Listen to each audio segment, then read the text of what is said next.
Let's bring you the story now. News 24 has published an exclusive story about a student who's describing the horrific abuse that he experienced at Wilgenhof. That's the oldest men's residence at Stellenbosch University.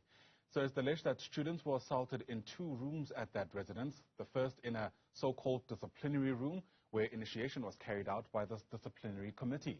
The second room is thought to be connected to white supremacist ideology. The university has said that a panel has now been set up to provide guidance on the next course of action. Let's continue getting reaction to these reports. Bring in now the SRC president at Stellenbosch University, Phiwokuhle Qabaka, who joins us now via our video link. And it's lovely to have you on the program, Pio. Thanks very much indeed for making time. And of course, it's incredibly concerning, some of these reports, especially because in News 24's coverage, they've also apparently found that the SRC was aware of what was taking place at that residence. Good morning. Am I audible? You are indeed.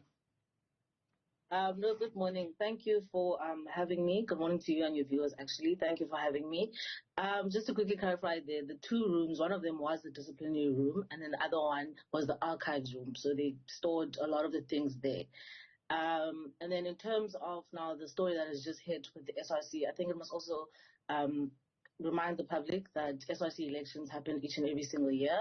And from that article, it says that the minutes were leaked. So as SRCs come in, the past minutes and everything that we have access to are also the same that every student does, which is on our website. So to say that perhaps we knew about it would be incorrect. The SRC of 2020 knew about it. It didn't say anything. So I think if we can just make sure that we're always clarified on that we are a new cohort of leaders within the SRC who had no idea of this up until the 24th of January 2024. All right. I think some people might accept that. However, I can imagine a pushback.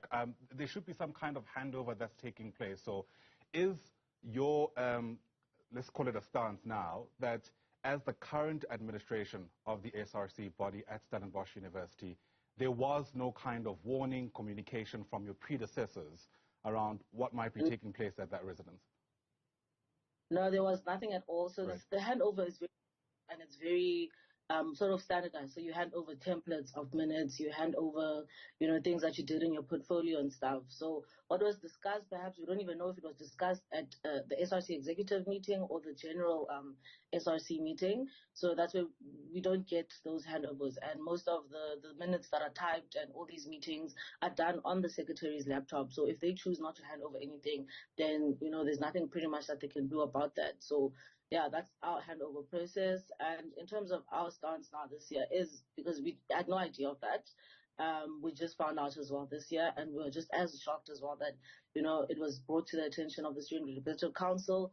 But what we see there is that they were told that there were, processes that followed after that DSAF was handling.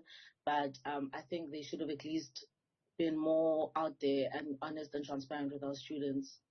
Sure.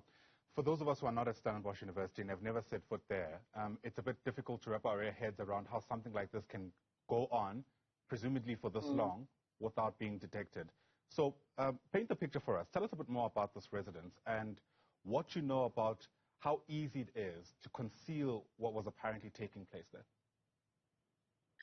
So as we know, Wilgenhof is one of our oldest residences, but of course now after this has surfaced, we've also seen articles from dating back to the 1980s.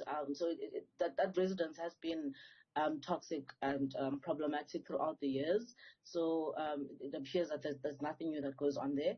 Our residences have their own way of doing things, I guess.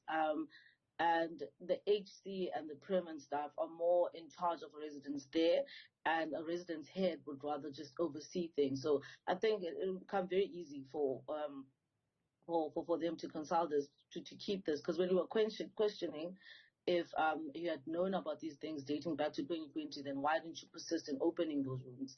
And we were told that no, the HC and the prims had said no, there's nothing there, there's nothing of such. So it's quite easy then to see that we have been deceived for the longest of time, and we're just still not sure yet what prompted them to actually take now the authority to go and open those rooms while these students were on recess.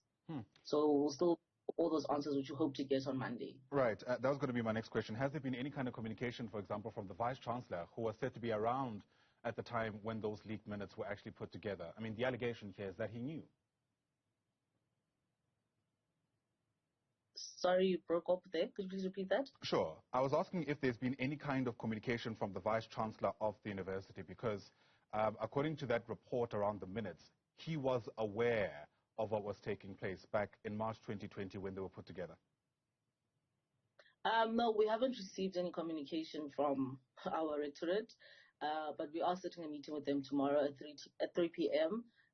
But what we told there as well is that it was handed back to DSAV, who then conducted a investigation, and there is a report somewhere of the findings of that investigation. So in that meeting as well, we're going to request for access to that report and to see what was investigated and what was said and what was done about the whole situation. So to get a clearer picture, I guess, of to what extent did they know and to what extent were they complicit in everything that's been happening there. And in the interim, what is the call from the SRC about what should happen to the students who are currently residing in that residence during this incredibly turbulent time?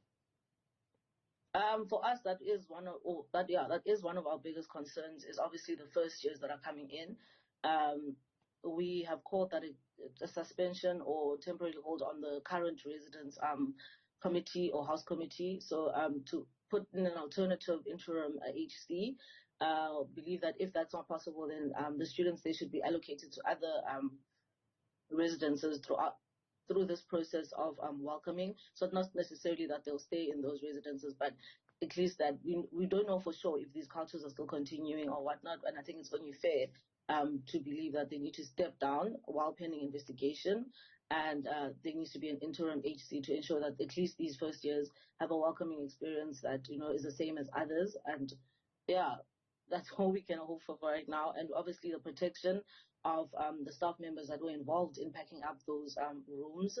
And we're also then calling for our management as well to put in more stricter or, firmer stance on the alumni of our institution, especially the problematic ones. So we need to take back our power, because it can't be that such things are happening in a public institution, in a public residence, but, some residences are untouchable, as it's said, around campus. Yeah.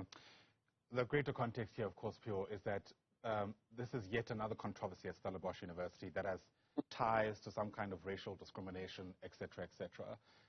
And one at some stage has to ask what needs to give, for an institution that's been hit so often and so many times by these kind of scandals. I mean, as a leader for students at that university, you must have an interest in at least speaking to that, especially if all students are going to feel safe at Stellenbosch. No, you're completely correct there, and it's one thing that we've been battling as well. But I think we must also be, on the point that our transformation journey at this institution has been long and very painful. Stellenbosch University, we all know, well, the town Stellenbosch was one of the key players in the apartheid days. So these things are always going to come up and surface, because exactly now, like we said, we don't know what is happening in all the other residences. So that's why we're also calling for an audit there to uncover all these things now. If you are saying we're a truly transformed institution and we're heading towards ensuring that all our students have a transformative experience, I think then we need to own this thing. Like, yes, we agree that things happen in this institution in the past, because it would be a lie to say the institution is not doing anything or, is just sitting around in terms of trying to push transformation at our institution. There are various departments working very hard, and then it boils down to that, where there are just individuals with certain biases and refusing, to let go of their past beliefs and their legacies. So now we're trying to, find the balance in that. How do we change then our students within themselves? But to say that the institution itself hasn't been working around these things would be incorrect. So we're currently battling with that, and that's what we feel as an SRC. Had they opened up about this and said, okay, this is actually something that was found, which is, horrible and horrific, and it has no place here. So I think the first start would be to clean everything out, audit each and every single of these residences to make sure that these things don't exist there. All right. Only on a racial thing, sorry. it's a multifaceted problem that we're facing there in our male residences. It is from race, from discrimination, from, assault. So I think what we should be speaking about here is humanity, as humans, as students. How do we move forward from this? Yeah. Absolutely, and it's going to take more than just one person, right? So hopefully everybody gets on board. For now, Phiwokuhle Qabaka, thanks very much for giving us your reaction. We appreciate your time.